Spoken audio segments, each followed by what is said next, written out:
Hi, everyone. My name is Jessica Pierce. I am a senior site manager at the National Council of Juvenile and Family Court Judges, and I'm your faculty for today. If you don't know me, and I think a lot of you do, I have worked with juvenile drug treatment courts since 1998, so since the very beginning, and well, almost the beginning. And over that time, we've had a lot of evolution about how we approach what a juvenile drug treatment court should look like. So today we're going to talk about phases and whether or not you should even have phases for your program. Jaden, do you want to go ahead and hit the record button? Oh, it is being recorded. Okay, never mind. I saw it. All right. So I've titled this To Phase or Not to Phase because, yeah, phases, do we need them or don't we? Let's talk about it. You should know that today's webinar is supported by the Office of Juvenile Justice and Delinquency Prevention, but nothing that we say today represents any official position of the federal government. All right. So as we're getting started, I wanted to let you know a little bit about the National Council of Juvenile and Family Court Judges and our partner, All Rise. We are your technical assistance providers. So if you work in a juvenile drug treatment court, we're the folks that you call for any help you need. If you have questions about how phases work, if you have questions about incentives and sanctions, if you have questions about drug testing, if you want to request training on things like motivational interviewing, we have technical assistance dollars to help juvenile drug treatment courts across the country improve practice. So always think of us first. We're happy to do anything from answering a question via email to coming to your court and helping you and working with your team. Now, the National Council of Juvenile and Family Court Judges is the oldest judicial membership organization. We are celebrating our 88th anniversary this year. So it's been around, we've been around for a long time. And at NCJFCJ, our judges really do kind of drive our work. We have projects with juvenile justice, with child welfare, with family violence. So think of us as a resource, not just for juvenile drug treatment courts, but I know many of you wear a lot of different hats. So think of us as a resource for anything that's happening in your juvenile and family court. We do train between all of our different departments and divisions, over 30,000 professionals every year. And we think that that translates to about 4 million families impacted by what we do. So it is important work. The work that all of you do out in your communities, very important, helping kids and families make better decisions. And of course, we partner with All Rise, formerly the National Association of Drug Court Professionals. And at All Rise, they really are focused on treatment court and taking these concepts of therapeutic jurisprudence to really the limit, having courts across the country that are responding to people with substance use in a way that is compassionate, that is focused on the individual, that is helping them heal. We have at All Rise the Treatment Court Institute, the Impaired Driving Institute, the Justice for Vets, and the Center for Advancing Justice. And we are thrilled, as always, to be partnering with them. All right, let's jump into this. So when we think about program structure, which is really all phases are, right? They're just the scaffolding on which we hang all of the other exciting things that you do. And so we think about it like, how do youth get into the program? So that is the eligibility criteria and then the referral process, right? How do kids come in? What do they do while they're in the program? And that's really what we're talking about today, right? Like, how are they going to move through all of the exciting and fun things you have for them to do? And then how do they exit the program? So at the end of the program, what happens? Do they graduate? What does termination look like? And we'll touch on that a little bit today. But we're going to mostly focus on our middle point of what do they do when they're with you? All right. So I want to know, theoretically, why is it a good idea to have a phase structure? We're going to use our Slido today. So you're going to take a picture of that QR code, or you can go to slido.com and type in 2159 930. And let's find out what you all think about. Why do we have a phase structure? I don't know why my slide keeps advancing there. Okay, here we go.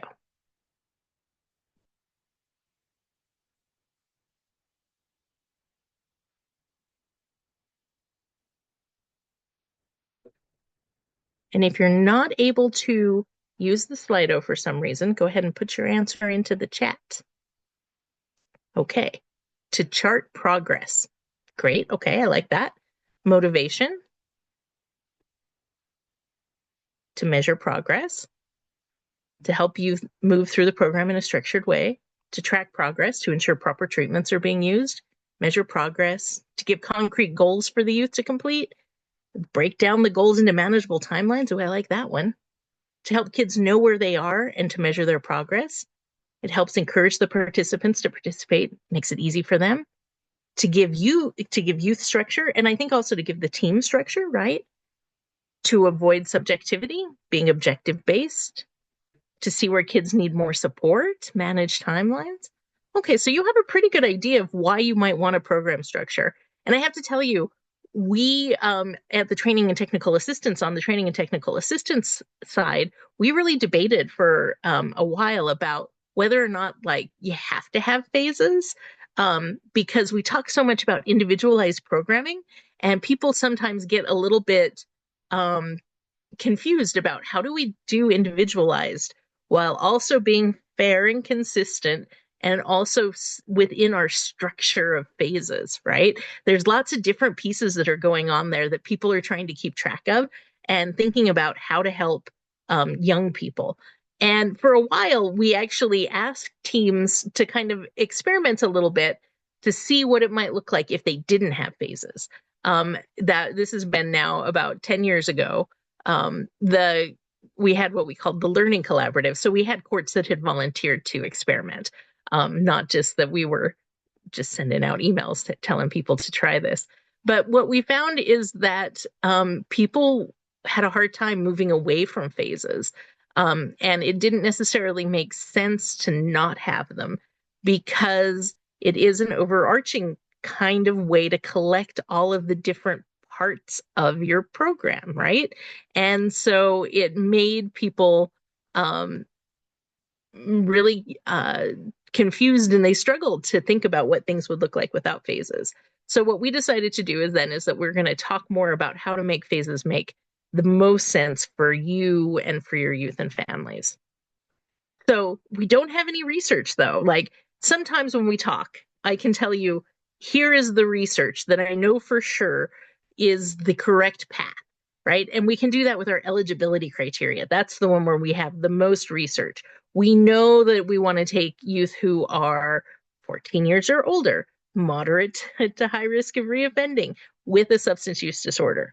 That we know. We can take that to the bank. There's lots of research that really proves that those are the right kids for the program. But there isn't really a lot of research that says, hey, like this stair step approach or this phase structure approach is the right way to go. And if you are listening and you're thinking, I actually hate phases, and you want to try to convince everybody to get rid of them, you don't have to have them. There is no particular reason to do this other than, again, other programs use phases. Adult programs kind of started that way. In other places, we see this, right? Like if you have kids that are in secure confinement, if you have folks in like a treatment program, sometimes they'll use like a stair-step model. And so some of these concepts, of course, make a ton of sense in other settings. And so we're thinking about how do they fit within the juvenile drug treatment court. So here's my best argument for why we want to use phases. We want to use phases because we can get a quick win for youth, right? Being in a treatment court for 6 months, 9 months, 12 plus months can be really hard for a young person, right? Like that's a long time to spend working on yourself. And it can feel really like a slog, I think. So having phases, having ways to mark the passage of time to say, I've done something, I've had a win, can be really, really helpful, right? It's a way to help them have success. So if we think about phases as a way to promote incremental success, we can think about it like, oh, then we want to set up a lot more opportunities for that incremental success. It gives you as a team something to measure as well, right? You have an opportunity to measure how kids are moving through the program. At each phase, you can take a moment to say, how have they done? What has gone well? And then it provides that overarching structure to incorporate that case management function, those conditions of probation, treatment goals. If you think about those things, there are all these different pieces of a program that have come together. And that's not even mentioning the rules your program has. There's lots of different things to keep track of, lots of different things that a youth has to say, oh, these are the things I can't do. These are the things I have to do. And so, again, phases help us think about those things kind of all wrapped up in a neat package. It also, if you take some time to look at all of those different things kind of laid out side by side, it gives you a way to think about, one, do we need as many conditions of probation as we have? Sometimes because you have treatment courts that are operating kind of next to probation, sometimes courts just sort of say, we're going to just take the conditions of probation that young person had and move them all the way into the treatment court. And so the young person has lots and lots of different expectations that are on them. And then we throw in some treatment goals and it can feel overwhelming. So we can look at them if we lay them all out side by side and say, maybe we don't need quite this many different things that we expect a young person to do. And you can start to make some choices and winnow out some of them. You can also start to think about sequencing how things are going to happen. And that's what we're going to talk about a lot when we talk about phases, because what phases really give us a chance to do is that scaffolding, that stair step, where we're going to say, when a young person comes into treatment court, they are not ready or equipped to do everything that a young person can do at the end of treatment court, right? We have lots and lots of things we want them to be able to do, but they're not ready yet. So we are going to focus in that first phase on really just getting them used to being in the program. That second phase, we're going to be thinking about how do we help them kind of address some immediate substance use needs, give them a good strong dose of treatment so that they start to have some ways to interact out in the community in a sober way, which maybe they haven't been doing a lot of. And maybe we're helping to address some of those factors that might get in the way of them being successful in treatment or being successful out in the community. Things like, being trauma reactive, or if they have a mental health concern, helping them get that kind of under control and medicated. So that as we get into those later phases where we're thinking about, hey, we want you to be in pro-social activities and getting a job, they can't do that unless we address all this stuff in phases 1 and 2, right? So that is what we're thinking about. We're thinking about that idea of how somebody moves through the program, which means then that our phases should look pretty different.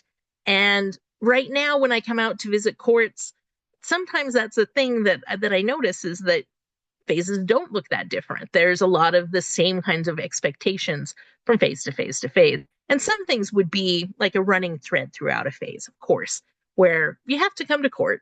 You got to talk to your probation officer. You're probably going to be going to treatment for a lot of your time in treatment court. Probs, you're going to go to school. We have all of those things that we're keeping track of. But that's really just kind of the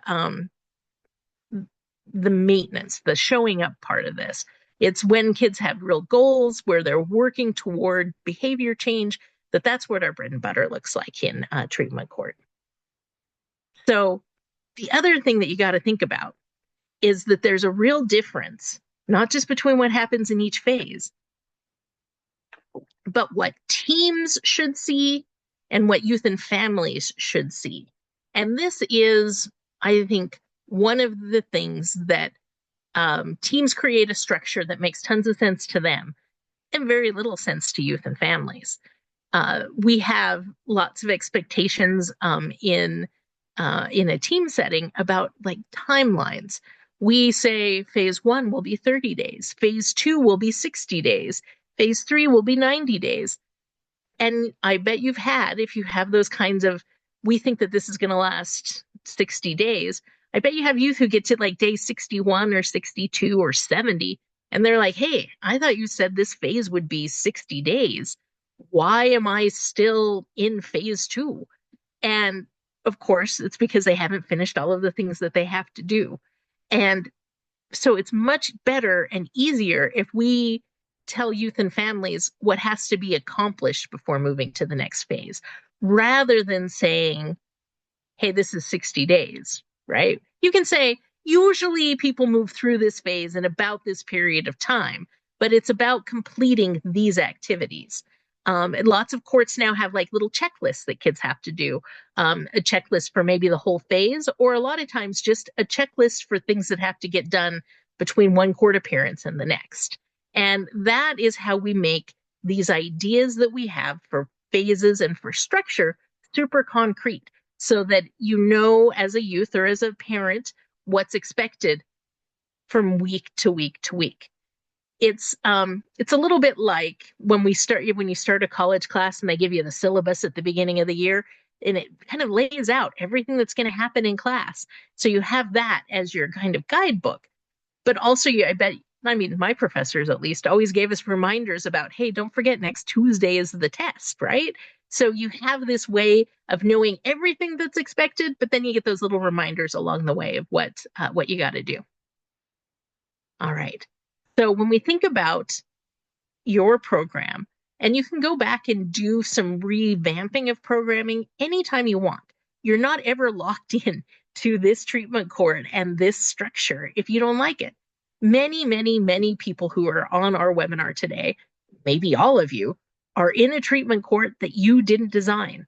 You have come into this job, somebody else 10 years ago, 5 years ago, 20 years ago now made this program, and you've come in. You might be the 20th probation officer that's worked in the program. You might be the 7th judge. And so that means that you've inherited a program. And I bet there are some things where you think, why does it work that way? And so I want to give you all the freedom right now to, if you have moments where you're like, why that? To say, I think we should change it, and get together with your team and talk about changing it. There are some things, again, that I have research and that are like, you got to do it this way. But lots of what you do in treatment court can be really malleable. And if you don't like what you're doing, feel free to make changes. And if you're not sure how to do that, that's what we are there for, right? That's what technical assistance is for. We come in and we provide that support and that like knowledge that you don't necessarily have, and you shouldn't have to try to remember or figure it out. So what you want to do when you're thinking about this, when you're thinking about phases, if you decide to redesign, you want to think about how long the whole program really is. And a lot of times we pick that number relatively arbitrarily, right? We're like, nah, probably 6 months. Maybe it'll take some kids 9 months, but we don't necessarily use any numbers to back that up. You just sort of guess, or your program was designed after the adult program, and you know how long that one lasts. Or you went to the neighboring county and watched them do drug court one day, and took their policy and procedure manual. Their program says 9 months, so you made your program 9 months, right? Those things, that's mostly, it's kind of arbitrary. So we want to go back and kind of backfill that to determine really how long the program should be. So how long does your treatment program work? If you have your treatment providers, hello, if you're here with us, how long is your treatment? If your treatment is kind of a modality that is a workbook or a curriculum that takes 6 to 12 weeks, then you got to have at least 6 to 12 weeks of time for your treatment to happen, right? And probably that's not going to start necessarily on day one. And so you're thinking about, if we start really doing the treatment work, say at day 30, then we need 12 weeks after that for treatment to be done. And then treatment's done, but we're probably not quite ready to let that young person go back into the community. So after treatment's done, we're adding in some pro-socials. And if we do that for 3 months, and you can see, if you kind of look at those numbers and you start to count, you get a more realistic understanding of how long your program lasts. The other thing that might affect how long your program is how long you actually have jurisdiction over that young person. Part of the reason that programs are often 6 months, 12 months, 9 months is because that's how long a young person who's kind of at moderate to high risk of reoffending is going to be on probation. And so we want our treatment court to kind of match that. So we want to think about those things and think about, okay, if we have a young person who's on probation for 12 months, then we probably need a 12-month program. If we have a young person who's on probation for 12 months, but could get off at 9 months because they've done a good job, then we maybe 9-month program. But you can see how you'd get there by looking at these kinds of factors. So then you want to think about, again, establishing what your phases, your tiers, your levels, your steps. Some courts use a freshman, sophomore, junior, senior kind of approach. The one court in El Paso, Texas uses a sports theme. So you start out as a rookie and you work your way up to MVP. I don't know enough about sports to know what your things are in the middle. Maybe it's like junior varsity and then varsity. And so you have different ways to think about it and conceptualize it. And then you're going to think about, again, if we're scaffolding things, we're thinking about how people learn, what do we need to concentrate on first? What would make sense as a natural second kind of goals set, a third goal set, and how do we help young people move through? Then when we know that, we can determine a time frame for each phase. So again, what's the goal for that? And that when we're thinking about goals, we're thinking about this is our phase where we're mostly focusing on treatment. This is our phase where we're mostly focusing on pro-socials, right? This is our phase where we're focusing on helping youth transition back into the community so that each one of those phases has a thing that is going to be the primary focus and that we're trying real hard not to overload youth with too many expectations, making things really hard for them. They are already failing to meet expectations out in the community, at school, with their families. And so there's no sense at all for us to become another place where they fail to meet expectations. Instead, we're going to say, we're going to make this a good environment for folks that are having a hard time with this. So we're going to make sure expectations match up with where our young people are at. And it's not that they can't rise to the occasion. And I know you have lots of kids who can eventually, but again, they need that support. I use tons of metaphors when I talk about this. So if we're taking them bowling and they've never bowled before, we're putting up those guardrails, right? So that they don't get gutter balls every single time. So we've got the guardrails going. Or if we think about it like learning to ride a bike, we are providing that support and structure of the training wheels while they're learning to ride the bike. We want to have meaningful and realistic parameters. And again, this is why it might make some sense to go back if you're in a program that you didn't help design and really just talk about, is this realistic? Does this make sense? Our populations change over time. Your services have certainly changed over time. So the phase structure you have now may not make any sense at all for the youth you're working with or for the services you have. And then again, we want to make sure that we understand what your expectations are for the youth as they go along. So what should be accomplished in each phase, right? So treatment plan goals, education goals, case plan goals, pro-social goals. Those are all the different things that we want to have youth work on when they're in a treatment court. But again, do they have to have a treatment plan goal, an education goal, a case plan goal, and a pro-social goal in each phase? Maybe not, right? That might be too many things. We might have to have education goals all along because kids are in school and you probably aren't going to suggest that they drop out of school for 4 months while they work on treatment goals. So maybe you've got some education stuff humming along in the background there.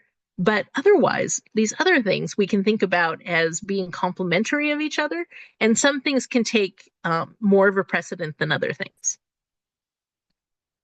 So what are we tracking in each phase? And so you can see these are things where we have goals. Goals are things that you actually actively work on, right? That is something that requires effort. we have a lot of things that require effort, but that aren't always too difficult. And so there are things that we track that are different than goals. And that's things like attendance.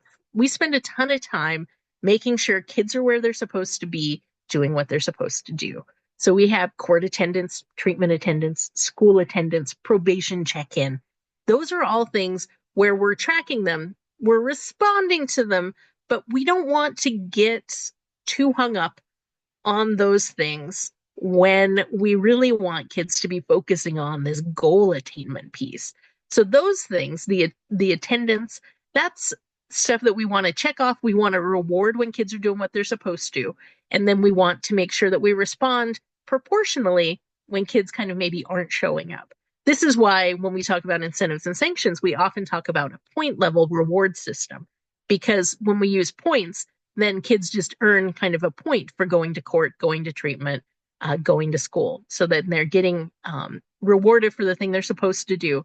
But we don't have to have too big of a response, because what we really want is to have that coaching time, that time with treatment, with the clinicians, doing things like really addressing some of the reasons why they're using drugs, addressing some of the reasons why they're committing crimes. That's really where we're going to have an impact. So we want to separate out this idea of attendance, showing up, from those things like goal attainment. And within our phases, we do have showing up as one of the things that we want to keep track of. So you want kids to come to all of their court appearances, and they need to do that to phase up. They need to go to treatment to phase up, right? We have those things that we're keeping track of. But again, within our program structure, we don't want to spend so much of our time focused only on the attendance piece. Hopefully we can get that figured out and smoothed out relatively early on in the program, in those first 60 days or so that showing up is pretty common for young people. So we get that taken care of, so that, again, we focus on where behavior really changes. And we don't want to think about when somebody gets to time for phase advancement, but we don't want attendance reasons to be reasons why somebody might not ever get to phase up, right? Like if they've missed a group in the last week, are they allowed to phase if they've done all of their other things? Maybe, maybe not. I want you to have a talk about it as a team to decide what is absolutely required for phase advancement, and what are some things where we're going to look at cumulative progress rather than most recent progress, if that makes sense.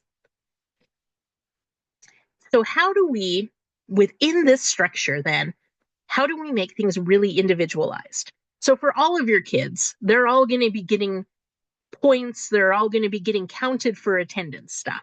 Everybody will have the same requirements for those. You got to come to court every week or every other week. You got to go to school, or you've got to be working a job or doing something in that education category. You got to go to treatment. All of those things are going to be requirements, the showing up requirements. Those are the same across the board. But for our young people, when we're getting into those goals, when we're working on addressing that criminal behavior, when we're thinking about practicing refusal skills, those things that we want to do, that's when we get into that goal setting. And we're going to have treatment goals, and we're going to have probation goals. And maybe sometimes they're only going to have a goal in treatment, because probation's like, that's a big thing that you're working on in treatment right now. So what I'm going to do is back up treatment and be supportive of you while you work on that goal. And at the same time, sometimes we might not work so much on treatment because we're working over here in probation on changing attitudes and beliefs. And so treatment is going to be backing up like whatever curriculum probation is using. So you can talk about and think about that young people don't have to do all the things all at once, all the time. So we're going to create then distal goals. Those are long-term goals. You can remember it by thinking of distal as starting with distance. So those are goals that are down in the distance. That's the things that are going to be long-term things that we want young people to work on. But then I want you to take those distal goals and break them into proximal goals, make them into short-term kind of objectives, easier bite-sized things to do. A distal goal could be for the entire phase, right? Like this is for this phase, this is the thing you're going to accomplish. If we think about it, using manualized treatment or a manual for probation is pretty easy then to say, you're going to do module one during this phase, right? And that takes 6 weeks. So we know that if you can get module one done, you've got 6 weeks done, and that's a good time to phase up. But at the same time, we want proximal goals. And those are things that we can accomplish in 2 or 3 weeks so that, again, we can be giving kids little quick wins as they're moving through their phase. And so we have the long-term module one goal, but every 2 weeks they should get, a section of that done. So those are our more proximal goals. So we take each thing that a young person has to do and we help them. We don't have to do it just for them. We talk about it and we do some, again, good coaching, but we help break down those big, long goals into smaller goals. The reason we do this and the reason we talk to kids about it is, one, it helps us fit the things that we're trying to do within our phase structure. So it shouldn't be too difficult to take kind of your phase structure again and lay it out and think about what can be accomplished during this time period with this particular young person, and how do we help make sure that it fits within our curriculum, within our overarching goals as a team, so that we can present that to the young person. And it means that we're thinking about everything super intentionally. All right, so again, the phase structure, we start out in phase one. Phase one should be focused on getting kids to show up where they're supposed to show up, rewarding all of the behavior that we want to see. And a lot of the work is going to be done by the team. And I'll get into that a little more. Again, phase two, we're really starting to work on things with young people. They're starting to go to treatment. And this is, again, what we're thinking about in phase two is we're focusing on treatment, getting kids to a place where mentally they're more ready and able to go out and work on those pro-social things that we know that are really effective for young people. And I know that there are programs where you're like, we have this yoga class that we have all of our kids go to, and we just have them go the whole time that they're in the program. And that's okay to have a few pro-social things that maybe are all the way through the program. But you can understand why I want you to think about scaffolding expectations as well, so that we don't have things that where we have young people who are participating in treatment court who are actually scheduled to do something almost every night of the week with the treatment court. That can get overwhelming. Our phase three, again, we're thinking about what our goals are there. And then phase four, where we're thinking about young people moving away from the court and into their community. Okay. So why do we do this? Why do we recommend starting out small and increasing program requirements as it goes along?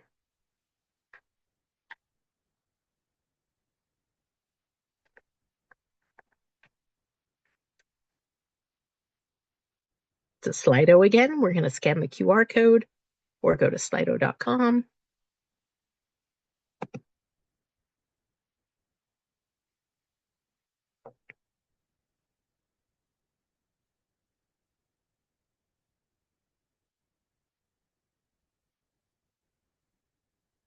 We start out small. Yeah, we want to think about burnout, easier milestones to achieve. Small successes lead to bigger sustained change. Allow youth to adjust to all the changes that are happening. Yeah, exactly. So remember, again, we have kids who are already kind of leading a chaotic life a lot of times, right? You think about some of the things that they have going on. And sometimes one of the things I think we don't give our treatment court kids enough credit for is they have sometimes more responsibilities at home because maybe they have a parent who's working, and so they have to get their younger siblings up for school sometimes. And so you can have kids that have both circumstances, right? Where they have more responsibilities than other kids, or kids who just have completely rejected responsibility altogether. Both of those kids, though, when they come into treatment court, are not going to be ready to just do what you want them to do from day one. The Maslow hierarchy of needs. Now, that's a great point.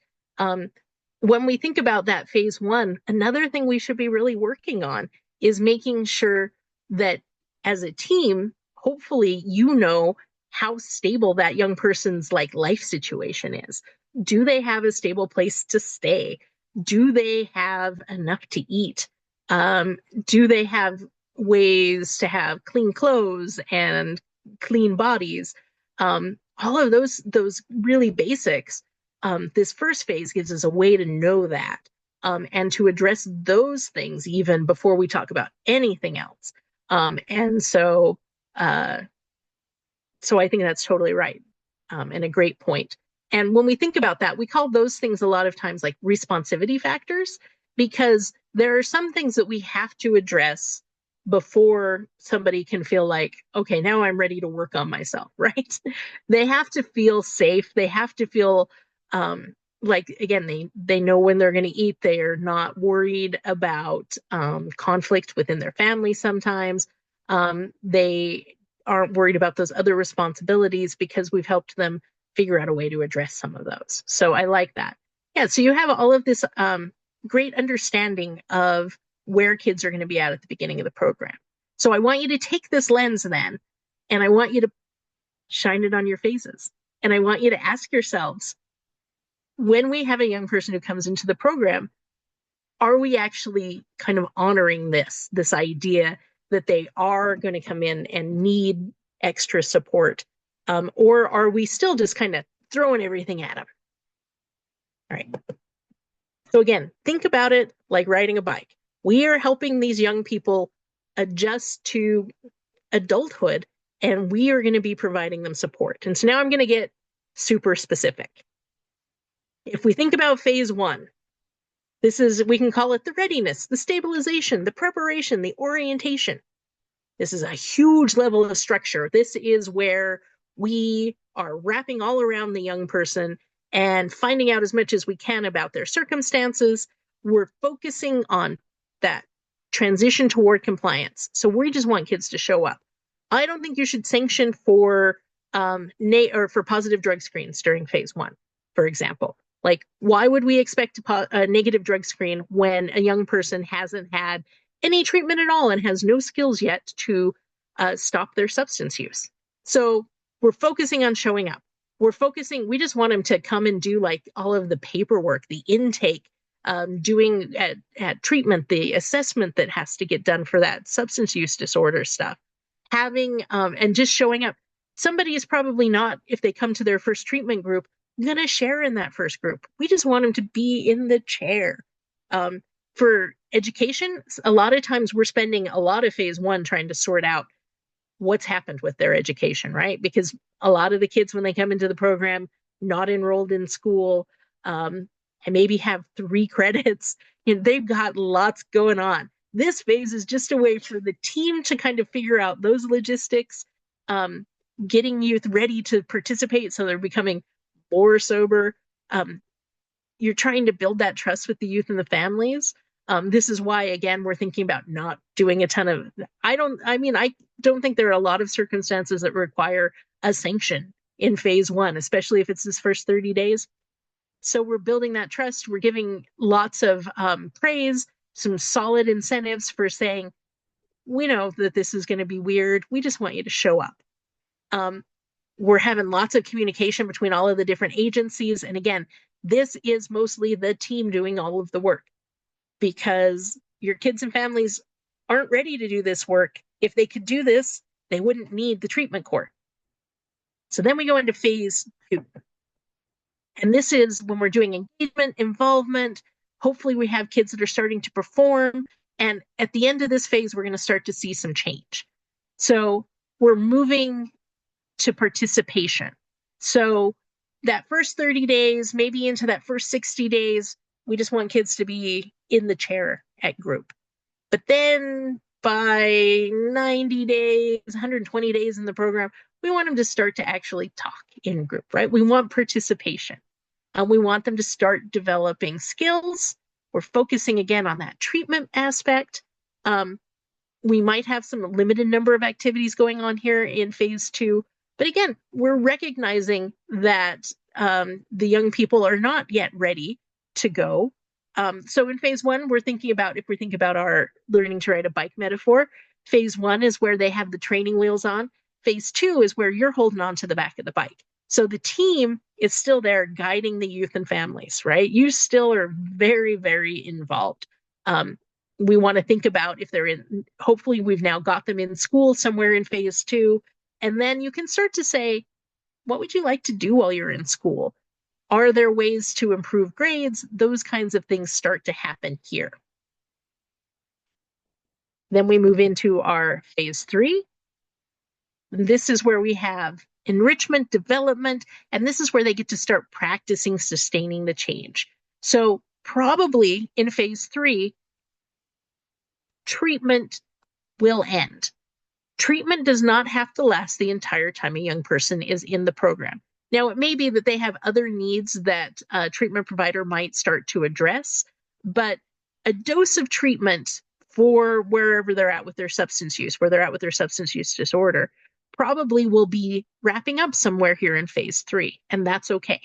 Back in the day when I would visit drug courts, sometimes kids would be doing like a manualized treatment, and they would finish it after 4 months or whatever the length of time for the treatment was. And the court would just kind of ask the treatment provider to send the kid back through it again. And I'm not saying that there isn't something to be gained by doing it a second time, right? But it doesn't necessarily, we start to kind of have diminished returns.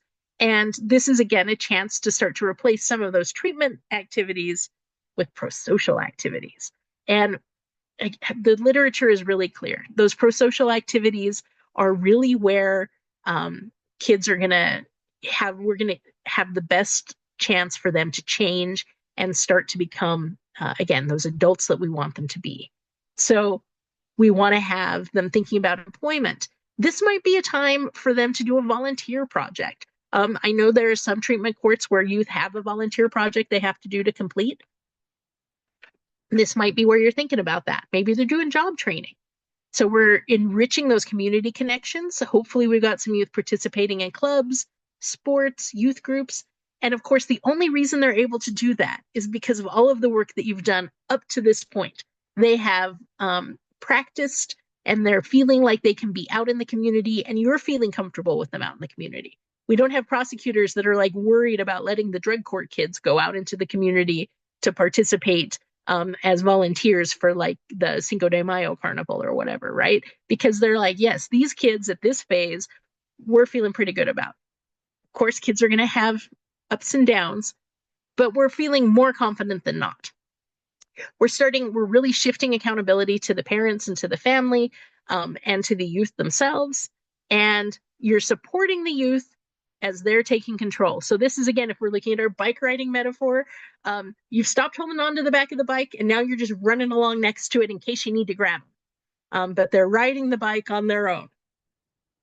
And then phase four, where we're thinking about transition, maintenance, practicing. And this is where the team is on the sidelines cheering on that youth as they're going out and really doing what they need to do. And you can have more than 4 phases. You could have 7 phases. You could have 12 phases if you wanted to break things down. I just want you to be thoughtful about what that looks like. Most programs are usually 4-ish phases. So that's why we've used our example here as 4. But again, this is really up to you. So we can have reduced contact with the court if you want. That's optional. We don't have research one way or the other to tell us that, lessening court appearances in the last phase is good or bad. We want youth to have some sober support activities, and this is youth defined. So we don't want to require them to go to an NA or AA meeting because lots of youth don't find those to be particularly useful for them. And other pro-social activities, again, we have good research to indicate that those are just as effective at kind of helping promote that sobriety. But you want them to think about, how am I going to make sure that I'm continuing on this path that I'm on when I don't have the court looking over my shoulder? We want to have full-time engagement now in school or in work, taking on more responsibility at home and in the community. They're giving back. We're probably, phase 4 is a little bit shorter. Again, we're going down to 2 or 3 months. Like, you're looking again at your program and how long you think it makes sense to be. And then your team, you're cheering on the youth. Okay. So when we think about our phase movement considerations, Um, here are some common things that we think about, right? We think about negative drug screens or some level of sobriety. We think about the completion of goals, program participation, and treatment progress. And so each one of those factors has some weight in phase movement. I will tell you, I want to talk about negative drug screens particularly because we don't have any research to indicate that kids need a certain length of sobriety for their brains to like start to heal from drug use. We know kind of on the adult side, one of the things that they've found is that 90 days or so is where we get to a place where we have brains that are ready to heal and less craving for drugs. Most of your kids aren't at a craving place with their use, and they're not necessarily needing such a long period of time for brain healing. Um, Other indications for adolescent brains are that they're pretty plastic, and so they're really more malleable and they do heal faster than adult brains. So we don't have any indication that we need to have a certain amount of sobriety before phase movements. And I want you to be really thoughtful as a team about how um, holding kids in a phase or holding kids in your treatment court altogether can be more detrimental than helpful. We know that kids, the longer they spend in juvenile justice, the more likely they are to have a longer period of time of doing crime and using drugs. I know that feels counterintuitive. And so what we want is we want to make sure that what we're doing is helping and that we are not holding kids back from progress. So if you have a young person who is in a phase and like, say we have it should be about 60 days, they get to day 50 and they have a return to use. Does that mean that all that clock on the phase starts over again? How long would you expect to have a period of negative drug screens before they can go to the next phase or before they can graduate? Lots of programs now are looking at cumulative days. So we're looking at overall, we want more days of sobriety than less. And that for later phases, so phases 3 and 4, and especially as we're going to graduation, expecting a period of negative drug screens before graduation. For prosecutors on the webinar, I can imagine you're thinking that the community would not want to graduate a youth from a treatment court if they got high the day before graduation, right? So you want to have a period of negative drug screens before graduation. Lots of courts again now are going with about 2 weeks of negative drug screens before graduation to be realistic about what we're expecting of young people. So we're thinking about those negative drug screens and making sure that we're not holding kids in programs for longer than we need to, especially if when you're thinking about this young person, they are doing everything else that they're supposed to do. And all we're waiting for is that negative drug screen. It's probably a court setting is not necessarily going to be the best place for them to continue to work on their substance use. And so we got to think about how we can let them go and treat this like a personal issue that they're dealing with in treatment and not necessarily, again, a court issue where we want to keep them under that kind of level of surveillance and scrutiny. Or phase movement challenges can be things like moving too fast. If somebody's going too fast through the phases, they probably are not getting the skills that they need in that phase. And so that can lead to things like regression and a return to use. Again, moving too slow also leads to regression. And what we see much more often, 100% more often, is that moving too slow. Most programs don't really have kids that get on a fast track and are done with the program in 3 months. That doesn't happen because you have all kinds of things set up so that kids can't really move too fast. Lots of things, though, are set up to keep kids in the program. And when we come out to do technical assistance with you, a lot of times we'll ask you to look at, be realistic about how long kids are actually staying in the phase. So we look at the data, we pull it out, and teams are often very surprised. Like if I ask you how long do kids stay in your program, and you'll say, oh, most of them are graduating at 9 or 10 months. And then we pull the numbers and what it looks like is actually most kids are graduating at 13 or 14 months. And so you got to look at those numbers to say, oh, and then you look at, we dive a little deeper in and we say, oh, they're all like just in phase 2 for much longer than we thought they would be. And maybe it's because phase 2 actually just needs to be longer. I'm not saying that it's wrong that they're there longer. I'm just saying we got to look at it and say, why does this happen? And then make a choice and a change if we need to. We don't want to have kids moving backwards. So we don't recommend ever like moving them down a phase. If you have somebody who's returned to use or who has picked up some new charges and things are starting to feel kind of serious with what's going on with them, we don't want you to move them back a phase. We don't want to say, oh, you've lost the progress you've made to this point. What we want you to say is, seems like things have gotten really hard right now. And so what we're going to do is we're going to add some extra support in. So that means we're going to do a little extra treatment with you. We're going to have you do some more check-ins with probation because we're just a little bit worried and we want to make sure that everything, that you get back on the path.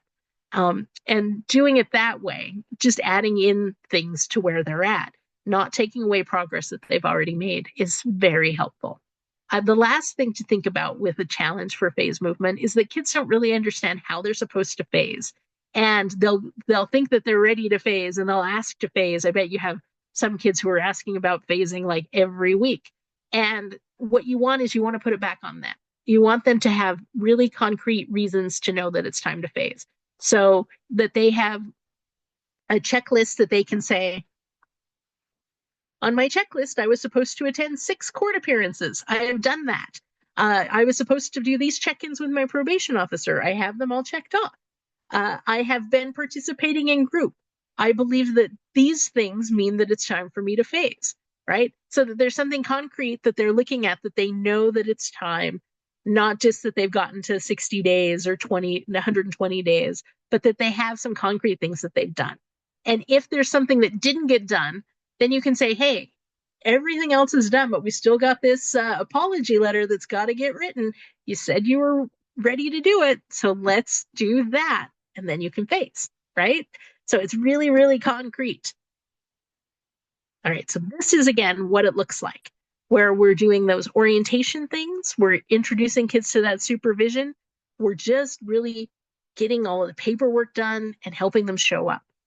Then we're matching kids to services and they're starting to participate in those services, focusing again on treatment and those things that can get in the way of success first, and then adding in some of those things that we know lead to greater success, like pro-social activities and community engagement.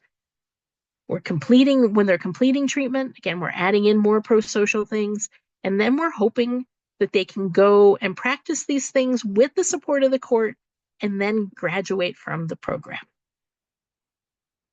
So we don't want phases that look like this. This came right out of an old policy and procedure manual. This is pretty old now. This is actually about 15 years old now.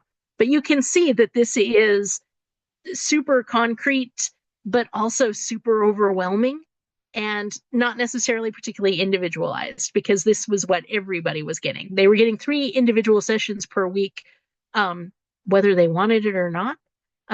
They were having 2 group sessions. That's so much treatment. And then also going to 3 AA sessions a week. Like, do they have any time to sleep or go to school or do anything else?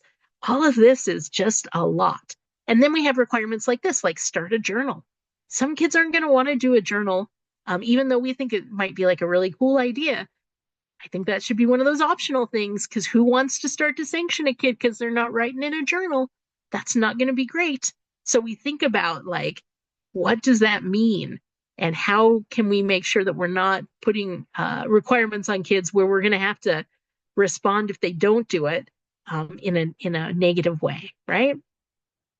For advancement to phase 2, complete all of phase 1 assignments and 60 days of consecutive clean, and this was capitalized in the original year analysis. So we don't want that. What we want is we want the youth and their caregivers to work with the team to set goals and develop treatment and case plans based on our assessments. This is what it's looking like for kids and families now. Again, we're going to have court appearances, And we're going to have some built-in ways that we know that not everybody is going to be perfect. And so we're going to have an expectation that if you miss one court appearance, you're still going to be able to phase, because we know that things come up and we want to have some flexibility for kids. On their checklist, we know what they need to do for the treatment plan. We can see what's going on. And again, we're looking at phase 1. So we're just figuring out that case plan. Here we're using an example of an integrated case plan. If you can integrate your case plan goals and your treatment goals, so much the better. But no matter what, treatment and probation should be talking together. And if treatment's working on a thing, then probation is maybe just backing them up, and vice versa, so that the kid, again, isn't having so many goals and so many different things they're trying to get done that it starts to feel nonsensical, right? All right. Drug screens twice a week. We want to make sure, again, that we're building in places where kids maybe are going to have an excuse for why they can't show up for a drug screen. And your policies and procedures should have a list of kind of the excuses you accept, how many times you'll accept the excuse. And if we're thinking about that first phase and that second phase, the team really should work with the kid to problem solve why they're not showing up when they're supposed to show up. And sometimes that might mean that you have to give them rides for a while as you're trying to figure out the rest of it, which is, I know, not the most fun. All right. So here we are at the end of the webinar. You can sign up for technical assistance here, but I'm going to go because I know we have a couple of questions. So I'm looking here.